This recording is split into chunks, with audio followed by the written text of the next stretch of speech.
Claire regarda l'horloge accrochée au mur du supermarché Lidl. Il était presque minuit et la seule lumière qui éclairait la pièce provenait des tubes fluorescents qui bourdonnaient doucement, créant une atmosphère presque onirique. Elle était seule pendant l'équipe de nuit, une routine qu'elle connaissait déjà bien, mais qui, ces derniers jours, était devenue déstabilisante. Alors qu'il empilait quelques cartons de produits sur l'étagère, un murmure doux, presque imperceptible, attira son attention. Elle s'arrêta et se concentra, essayant de discerner quel pourrait être le son. « Claire, tu es là. » La voix d'Amélie, une de ses collègues, résonnait dans le couloir voisin. Claire se retourna, soulagée de ne pas être seule. « Je suis là. Qu'est-ce qui ne va pas ?» Elle répondit, mais les chuchotements s'étaient arrêtés. Le silence envahit à nouveau le supermarché. Amélie apparut, avec une expression inquiète. « Tu l'as entendu aussi, n'est-ce pas? Ces murmures venant de la salle de stockage ?» Claire fronça les sourcils. « Oui, mais je pensais que c'était juste mon imagination. Allons-nous y jeter un œil ?» Les deux hommes se dirigèrent vers l'entrepôt, où les étagères étaient alignées en rangées ordonnées mais vides.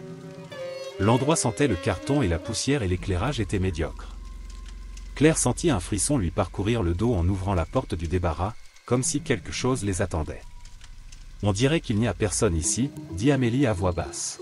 « Mais c'est étrange, n'est-ce pas? Qu'est-ce qui a bien pu provoquer ces bruits? » « Peut-être juste le vent, » suggéra Claire, mais un sentiment de malaise grandissait en elle. Ils commencèrent à s'éloigner lorsque Claire remarqua une étagère légèrement tordue. Il s'approcha et la redressa, presque comme s'il essayait de corriger quelque chose qui n'allait pas. Ce faisant, il aperçut une petite boîte en papier jauni dans un coin. « Regarde ça, » dit Claire en sortant la boîte.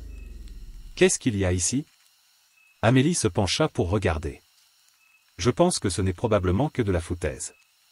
Laissons ça tranquille. » Mais Claire, curieuse, ouvrait déjà le carton, révélant d'anciens documents et quelques photos décolorées. « Regardez, ce sont des photos des employés, » a commenté Claire.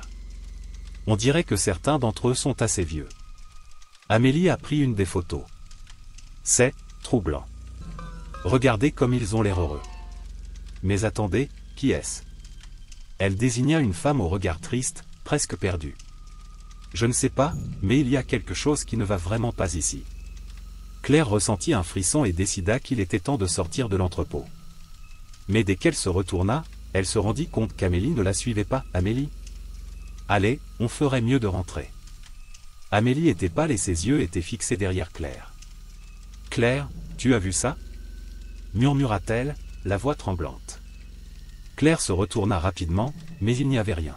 « Que as-tu vu ?»« Je ne sais pas, quelque chose a bougé, » répondit Amélie, sa voix étant désormais à peine au-dessus d'un murmure. « Sortons d'ici. » C'est alors qu'en s'éloignant, Claire entendit quelque chose de nouveau. C'était un murmure plus clair, presque comme si quelqu'un l'appelait par son nom. « Claire. » Le son résonnait dans l'espace vide. « Avez-vous entendu ça ?» Les yeux d'Amélie s'écarquillèrent et Claire hocha la tête, effrayée. La tension dans l'air était palpable et ils sortirent précipitamment de l'entrepôt. Avant de continuer, nous aimerions vous demander une faveur. Si vous appréciez cette vidéo et souhaitez voir plus de contenu comme celui-ci, n'oubliez pas de cliquer sur le bouton d'abonnement et d'activer la cloche.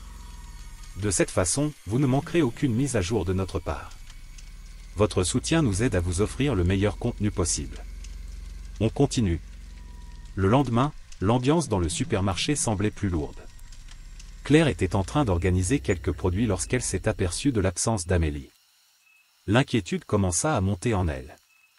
Une heure s'écoula et rien d'Amélie ne parut. Finalement, elle décida de demander aux autres camarades de classe. « As-tu vu Amélie ?» il a demandé à un employé voisin. Il secoua la tête, confus. « Non. Elle n'est pas venue à son service aujourd'hui. » Claire sentit un nœud se former dans son ventre. Que se passait-il? À ce moment-là, elle se souvint de la boîte qu'elle avait trouvée dans le débarras et de la photo de la femme triste. Quelque chose n'allait vraiment pas chez Lidl et Claire n'avait aucune idée de ce qu'elle allait découvrir. Une fois la journée terminée, Claire retourna à la réserve, déterminée à trouver des réponses. Alors qu'il cherchait, ses yeux tombèrent sur une petite note jaunie sur une étagère. Le cœur battant, elle le ramassa et lut. « Ce qui est enterré ne doit jamais être déterré. » Un sentiment de désespoir et de peur l'envahit. Le mystère Lidl commençait tout juste à se dévoiler et Claire sentait que les réponses étaient plus proches qu'elle ne l'imaginait. Claire et Luc étaient déterminés à percer les mystères qui entourent Lidl et la première étape de leur enquête fut la bibliothèque municipale. En entrant dans le vieux bâtiment, une odeur de livres poussiéreux et de vieux bois les enveloppa. Les étagères, remplies de volumes usés par le temps, semblaient murmurer les secrets d'un passé oublié. Le silence était palpable et la lumière du soleil filtrait à travers les fenêtres, créant des ombres dansantes qui semblaient avoir leur propre vie. « Il faut qu'on découvre quelque chose sur l'histoire de Lidl, » dit Claire, le regard déterminé. « Si l'endroit a été construit sur un cimetière, il devrait y avoir des archives à ce sujet. » Luc hocha la tête, les yeux écarquillés par l'excitation de la découverte. « J'ai entendu des rumeurs concernant un incendie, mais je n'ai jamais su exactement ce qui s'était passé. Voyons si nous pouvons retrouver cela. » Les deux hommes se dirigèrent vers la section des archives, où un bibliothécaire âgé les observait d'un air curieux. Claire s'approcha d'elle, essayant de cacher son anxiété. « Désolé, madame. Pourriez-vous nous aider à trouver des informations sur Lidl ? Quelque chose à propos de sa construction ou des événements passés ?» La bibliothécaire fronça les sourcils, presque comme si elle évaluait la gravité de la question. « Lidl ? Oh oui, c'est un endroit avec beaucoup d'histoire. Que cherches-tu exactement ? À propos de l'incendie qui s'est produit là-bas. Et sur les disparitions d'employés, intervint Luc, d'une voix ferme. La femme hésita, visiblement réticente à partager des informations. Il y a des choses qu'il vaut parfois mieux ne pas savoir. L'histoire de Lidl est sombre. Mais les dossiers se trouvent dans les anciennes archives. Si vous le cherchez, soyez prudent. Claire et Luc échangèrent un regard, mêlé de curiosité et d'appréhension. Une fois que le bibliothécaire leur eut indiqué la direction, ils se dirigèrent vers les étagères du fond de la bibliothèque, où les lumières étaient plus faibles et l'air plus lourd. En parcourant les documents poussiéreux, Claire trouve un album photo. Les mains tremblantes, elle ouvrit le livre et se figea. Les images étaient celles d'employés de Lidl, tous portés disparus, dont les visages semblaient lui sourire d'une époque lointaine. Mais il y avait quelque chose dans ces photos qui la mettait mal à l'aise, elles avaient tout un regard vide, comme si elles étaient prises au piège entre deux mondes. « Regarde ça », murmure-t-elle en montrant une photo d'une femme au regard mélancolique. Elle ressemble à Amélie. Luc se pencha plus près, ses yeux s'écarquillant en reconnaissant la ressemblance. Pensez-vous que cela pourrait être une coïncidence ? Nous devons en savoir plus sur elle. Ils continuèrent à feuilleter les pages, jusqu'à ce que Claire trouve une coupure de journal jaune, datée d'il y a plusieurs décennies. Les lettres étaient effacées, mais le titre était clair, incendie d'un supermarché, plusieurs employés disparaissent. Le cœur de Claire manqua un battement. Le texte parlait d'un incendie qui avait ravagé le bâtiment, mais le plus inquiétant était la mention que certains employés n'avaient jamais été retrouvés. C'est horrible, marmonna Luc, le visage pâle. Comme s'ils avaient disparu sans laisser de traces. Il faut retourner chez Lidl, décide Claire, avec une détermination renouvelée. Si l'endroit a été construit sur un cimetière, nous pourrions peut-être y trouver quelque chose. Alors qu'ils quittaient la bibliothèque, le ciel commença à s'assombrir et de lourds nuages semblaient s'accumuler, comme si le temps lui-même était conscient de ce qui allait arriver. Ils sont arrivés chez Lidl, et l'ambiance était étrange, les lumières fluorescentes clignotaient par intermittence, créant un air de désolation. « Est-ce que tu ressens ça ?» demanda Luc, sa voix à peine au-dessus d'un murmure. « Comme si nous étions surveillés ?» Claire hocha la tête, un frisson lui parcourant le dos. « Passons directement au stock. Nous devons découvrir ce qui se passe. » Lorsqu'ils entrèrent, le silence était assourdissant. Les rayons, normalement remplis de produits, paraissaient désormais vides et sombres. Claire commença à sentir une présence, quelque chose qui l'observait depuis l'ombre. Lorsqu'elle s'éloigna un peu de Luc, une étrange sensation l'enveloppa. « Claire !» Luc l'appela et elle se tourna vers lui, mais alors qu'elle se regardait dans le miroir du couloir, une silhouette sombre se refléta un instant. C'était comme si une ombre traînait derrière elle, mais quand elle se retourna, il n'y avait personne. « Ça c'était quoi ?» demanda Claire, les yeux écarquillés. « J'ai vu quelque chose dans le miroir. Est-ce que tu vas bien ?» Luc l'interrogeait, inquiet. « Peut-être que c'est juste l'éclairage. » Non, ce n'était pas le cas. « Il y avait quelque chose là-bas, insista Claire, sa respiration s'accélérant. Nous devons sortir et enquêter plus en profondeur. Ce n'est pas normal. Luc accepta, mais le malaise était palpable. Tandis qu'il s'éloignait, Claire ne pouvait s'empêcher de sentir que quelque chose de maléfique la suivait, une ombre sur le point de se révéler. La lumière fluorescente de l'idole clignotait par intermittence, projetant des ombres dansantes sur les étagères remplies de produits. Claire et Luc se trouvaient dans un coin isolé du supermarché, à l'abri des regards indiscrets des clients et des collègues. L'air était lourd, chargé d'un pressentiment qui semblait s'intensifier à chaque instant qui passait. Ils avaient décidé qu'il était temps d'affronter Monsieur Dupont, le gérant, qui, selon Claire, semblait cacher quelque chose. Il sait quelque chose, Luc. Ce ne peut pas être une coïncidence si à chaque fois que nous en parlons, il change la conversation, dit Claire, le regard déterminé. Luc, les mains dans les poches, accepta, mais son expression était méfiante. J'espère juste qu'il ne nous renvoie pas. Nous devons savoir ce qui est arrivé à Amélie et aux autres. Les deux hommes se dirigèrent vers le bureau de Dupont, un petit espace encombré rempli de papiers et de rapports qui semblaient avoir été jetés là au hasard. Monsieur Dupont était assis derrière un bureau, la faible lumière illuminant son visage fatigué. Lorsque Claire et Luc entrèrent, il leva les yeux, mais son expression resta neutre. « Que puis-je faire pour vous » demanda Dupont d'une voix ferme, mais il y eut un léger tremblement que Claire remarqua immédiatement. « Il faut parler de ce qui est arrivé à Amélie et aux autres employés qui ont disparu, » a déclaré Claire d'un ton décisif. « Nous savons qu'il se passe quelque chose qui ne va pas ici. » Dupont fronça les sourcils, son regard se durcissant. « Il n'y a rien de mal. La vie au supermarché est pleine d'incertitudes et certaines personnes décident simplement de partir. C'est normal. » « Normal ?» Luc intervint, le ton de sa voix montant. « Ce n'est pas normal que des gens disparaissent sans explication, et encore plus dans un endroit comme celui-ci. Vous devez être au courant de l'incendie qui s'est produit ici il y a des années. » Le silence qui suivit fut pesant. Dupont détourna le regard, scrutant les documents sur son bureau comme s'il y cherchait une réponse. « C'est de l'histoire ancienne. Laissez-le passer là où il appartient. » Claire sentit un frisson lui parcourir le dos. « Mais le passé revient, n'est-ce pas ? Amélie a laissé un mot, et on sait que l'idole a été construit sur un cimetière. Vous ne pouvez pas simplement l'ignorer. » Le gérant se releva, sa chaise grinçant sous le mouvement. « Je n'ai pas de temps pour ces histoires de fantômes. Si vous n'êtes pas satisfait, je peux vous suggérer de trouver un autre emploi. Vous ne pouvez pas nous intimider, Monsieur Dupont, dit Luc avec fermeté, sans se laisser ébranler. Nous n'allons pas abandonner. La vérité doit éclater. » Dupont les regardait, ses yeux s'assombrissant comme si un orage grondait derrière ses iris. « Faites attention à ce que vous souhaitez. Il vaut mieux laisser certaines vérités enfouies. » L'ambiance dans le supermarché semblait changer, l'atmosphère devenant plus oppressante. Claire et Luc quittèrent le bureau, sentant le poids de la conversation peser sur eux. En parcourant les allées, ils ont remarqué que certains rayons étaient remplis de produits avariés et, dans certains cas, avaient complètement disparu. C'est comme si l'idole se dégradait peu à peu. « Ce n'est pas normal, » marmonna Claire en regardant les fruits fanés et les paquets de biscuits qui semblaient trop cuits. « C'est le signe que quelque chose ne va vraiment pas ici. Il faut en savoir plus sur ce qui s'est réellement passé dans cet endroit, » suggère Luc, le regard fixé sur les étagères. « Peut-être devrions-nous retourner à la bibliothèque et faire des recherches supplémentaires sur les anciens propriétaires. » Avant qu'ils puissent discuter davantage, Claire a reçu un appel téléphonique. Le numéro était inconnu, mais, poussée par la curiosité, elle répondit.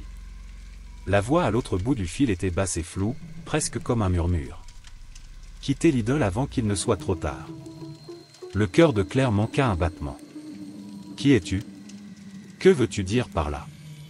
Mais l'appel fut brusquement coupé, ne laissant qu'un silence assourdissant et le sentiment d'être observé. Était-ce une menace ? Demanda Luc, inquiet. Qu'est-ce que tu vas faire ? Je ne peux pas partir. J'ai besoin de comprendre ce qui se passe. Nous devons découvrir la vérité sur Amélie et tous les autres disparus. Je ne peux pas laisser ça comme ça, a répondu Claire avec détermination, sentant l'adrénaline monter dans ses veines. Alors allons-y ensemble. Ne nous laissons pas intimider par cet endroit, dit Luc en tenant la main de Claire de manière encourageante. La décision a été prise. Claire et Luc s'apprêtent à approfondir encore davantage les arcanes de l'idole, bien décidés à exhumer des secrets qui semblaient enfouis depuis longtemps. La nuit ne faisait que commencer et les échos du passé réclamaient notre attention. Claire et Luc s'aventurent une nouvelle fois dans les stocks de Lidl, bien décidés à en découvrir davantage sur les mystères qui entourent le supermarché. L'atmosphère était tendue, l'air lourd comme si le lieu lui-même recelait de sombres secrets. Une lampe de poche à la main, Claire éclairait les étagères poussiéreuses, révélant des cartons de vieux produits et des étiquettes décolorées. C'est alors que, dans un coin oublié, ils ont repéré quelque chose qui ne semblait pas à sa place, un journal intime relié en cuir, recouvert d'une couche de poussière. « Regarde ça, Luc !» s'exclama Claire en rapprochant le journal. « Ça a l'air vieux. » Luc s'approcha, les yeux brillants de curiosité. « Laissez-moi voir. » Il tendit la main et, d'un mouvement prudent, ouvrit le journal. Les pages étaient jaunies et l'écriture, bien que floue, était lisible. Ce qu'il lisait fit battre le cœur de Claire. Le rituel du renouveau de la vie. Marmonna Luc en parcourant le passage des yeux. Il semble que les anciens propriétaires de Lidl aient organisé une cérémonie ici. Quelque chose lié au sacrifice ? Des sacrifices, répéta Claire, horrifiée. Qu'y a-t-il d'autre écrit là-bas ? À chaque phrase lue, la tension augmentait.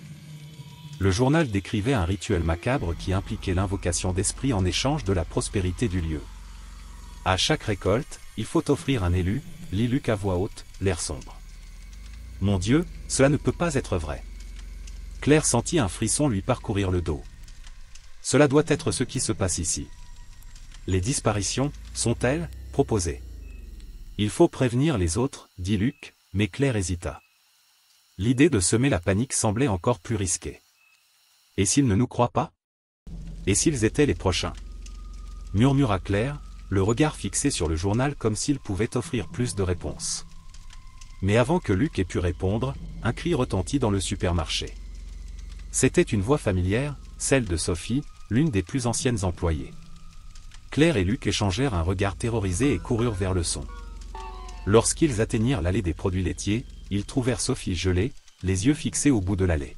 « Sophie, que s'est-il passé ?» demanda Claire, haletante. « J'ai vu quelque chose, une ombre, c'était là. » Sophie bafouilla en tremblant. « Elle m'a appelé.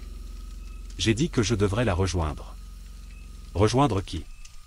questionna Luc, la voix ferme malgré la peur qui l'étreignait. « À ceux qui ont disparu, répond Sophie, les yeux écarquillés. Elle veut que nous, les rejoignions. » Claire ressentit une vague de désespoir. « Nous devons sortir d'ici, maintenant. » Mais au lieu de s'éloigner, la silhouette sombre apparut devant eux, une masse d'obscurité qui semblait absorber la lumière qui l'entourait. Les contours étaient indistincts, mais sa présence avait quelque chose de terriblement séduisant.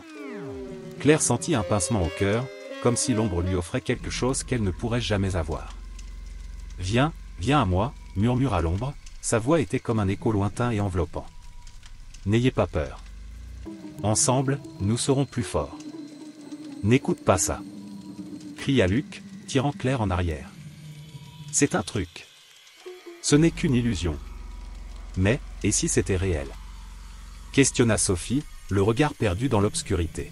« On ne peut pas s'emballer. » supplia Claire, sentant la pression de l'ombre augmenter. « Il faut lutter contre ça, contre ce que ça représente. » L'ombre s'approcha, ses contours se déformant d'une manière fascinante. « Rejoignez-moi et vous ne ressentirez plus jamais de douleur. Ils ne seront plus jamais seuls. Ceux qui ont disparu sont déjà avec moi. Viens, viens. » Claire ferma les yeux, essayant de se concentrer. « Luc, il faut qu'on se souvienne du journal. Qu'a-t-il dit à propos du rituel? Nous devons trouver un moyen de briser ça. » C'est vrai. Sa force vient de la peur, répondit Luc, sa détermination grandissant. Si nous résistons, nous pourrons peut-être nous échapper. D'un effort combiné, ils s'éloignèrent de l'ombre, reculant lentement mais sans tourner le dos. Claire sentit le froid s'intensifier autour d'elle, comme si sa propre ombre se nourrissait de sa peur. « Nous sommes dans le même bateau, Claire, » dit Luc en lui tenant fermement la main. « Nous ne pouvons pas la laisser nous séparer. »« Oui, ensemble, » confirma Claire, même si sa voix tremblait. L'ombre fit un pas en avant, mais il y avait maintenant une résistance à son avance. Claire et Luc étaient bien décidés à ne pas se rendre. Claire et Luc se sont réunis dans l'entrepôt de Lidl, entourés de cartons et d'étagères poussiéreuses, où la faible lumière des lampes vacillait par intermittence, créant des ombres dansantes. Le journal macabre en main, Claire étudia les objets qu'elles avaient trouvés, des bougies, des herbes séchées et une petite fiole de liquide sombre. « Nous devons faire les choses correctement, dit-elle, la voix tendue. Luc hocha la tête, son expression reflétant une détermination mêlée de peur. Si l'entité est réellement l'esprit d'un employé décédé dans l'incendie, nous devons découvrir ce qu'elle veut, suggère Luc en organisant les objets sur une table de fortune. Le journal mentionne un rituel qui peut la calmer. À votre avis, qu'est-ce que cela signifie? Claire regarda le journal, l'écriture ancienne semblait presque vibrer d'une énergie qui lui était propre. Il semble que nous devions faire appel à l'esprit et lui offrir d'une manière ou d'une autre quelque chose qui le lie à cet endroit. Si nous pouvons comprendre sa douleur, nous pourrons peut-être le libérer. Mais si nous n'y parvenons pas, a demandé Luc, l'inquiétude visible dans ses yeux. Et si elle nous surprend en cours de route? Nous devons essayer, répondit résolument Claire. Nous ne pouvons laisser personne d'autre disparaître. Et nous devons sauver Amélie, d'une manière ou d'une autre. Avec un plan en tête, Claire a allumé les bougies et a commencé à disposer les objets en cercle. Faisons cela ensemble. S'il arrive quelque chose, je te promets de ne pas t'abandonner, dit-elle, essayant de transmettre sa confiance à Luc, qui semblait encore hésitant. Alors que les deux se préparaient, un profond silence enveloppa l'entrepôt, seulement interrompu par le bruit des cœurs qui s'emballaient. Claire ferma les yeux un instant, essayant de se concentrer.